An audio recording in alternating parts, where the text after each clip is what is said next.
110 minutes of play, but no goals. That was a story here from Fairfield as the Quinnipiac men's soccer team loses 3-2 in penalty kicks to the Fairfield Stags. Hello, everyone, and welcome to The Rebound, presented by Q30 Sports. My name is MJ Baird. Alongside me today is men's soccer beat reporter Dylan Fearon. And Dylan, this game obviously came down to the wire, but what'd you see in this one?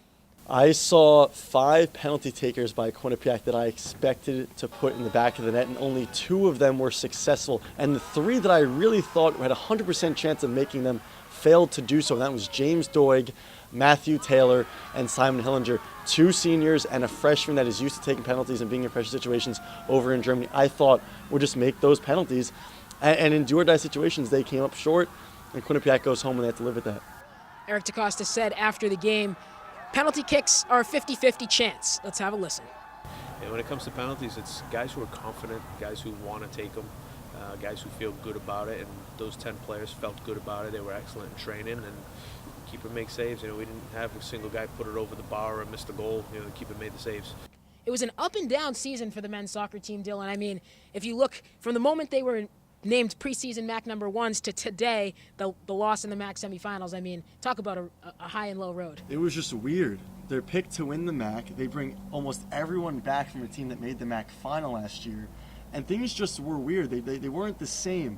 A tough out-of-conference schedule against some really good teams. Boston College, UConn, UMass Lowell, New Hampshire, the list goes on. They struggled to score all season long. We thought it was just because they were playing tough teams in the out-of-conference slate, but it continued over in MAAC play early on. Then they got themselves going. They won 5 out of 6. They beat Manhattan on the road twice during that stretch. Yeah. One time in the MAAC quarterfinals, Will Pastari scores a fantastic goal. And they come to Fairfield, a team they lost to 1-0 in the regular season, but played pretty evenly with. And they play even again tonight, and you just have to live with the fact that they lose on penalties. Just a weird year. They had to win certain games in certain situations that, unlike last year, where they weren't in do-or-die situations for making the MAAC playoffs or only coming within a couple of points of a home game. Last year was just a lot more easier and just came a lot easier to them than this year.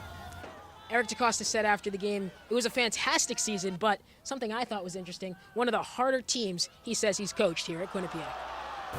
We had a really young team last year that had a lot of success, and a lot of pressure was put on them coming into this season, and deservedly so. Preseason rankings are based on the results from the year past, and I think we're all smart enough to know that teams change and players graduate, and new players come in, and the dynamics of your team changes. Where Quinnipiac is going, not only with soccer but any other sport really. We got the facilities, we got everything now. The quality of play compared to my freshman year and where it is now, I think that this program is moving into a perfect direction, and I'm very proud to have been a part of it and be able to share this with other players. We wouldn't be doing the 2017 MAAC season justice, Dylan, if we didn't talk about 5th-year senior captain James Doig. I mean, the player he's been here at Quinnipiac, his legacy, what can you say on that? He was on the 2013 team that made the NCAA tournament. I bet if I went back in time and told that James Doig that the next 4 years he would get hurt a lot, and not make the NCAA tournament again, he'd think I'm crazy. He'd think I'm crazy, but that's what happened. The most surprising thing about James was that, and Eric DeCosta talked about this, being confident taking penalties, and I'm sure James was confident taking penalties throughout practice and in training. Yeah.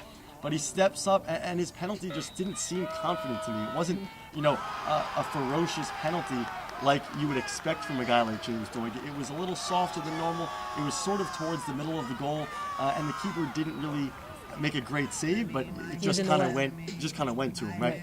A little surprising from Doig that he would miss. A 5th year, a grad student, he's seen so much. The growing pains of being a junior and only seeing a team have 2 wins, being in the NCAA tournament as a freshman, being in a MAAC final as a senior.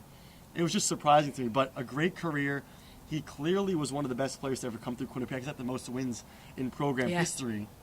Looking to make it an extra win tonight, doesn't get it done, but you can't knock him too much, because without him, they're nowhere close to the maximum. Nowhere close, in my eyes. He was the mold of that midfield. They tried to put him out in the wing earlier on in the season, and it wasn't working out, and it's one of the reasons they weren't scoring a lot and creating a whole lot of chances. Once they put him back in midfield, in the center of midfield, where he was more comfortable, things were working more for Quinnipiac, and positive things were happening when he was in the center of midfield. So, great career. Can't knock him too much, but just surprised about that penalty.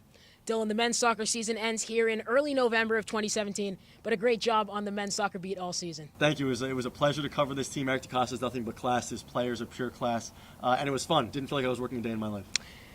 Ladies and gentlemen, thank you so much for tuning in to this edition of The Rebound. For Dylan Fearon, I'm MJ Baird. Have a good night.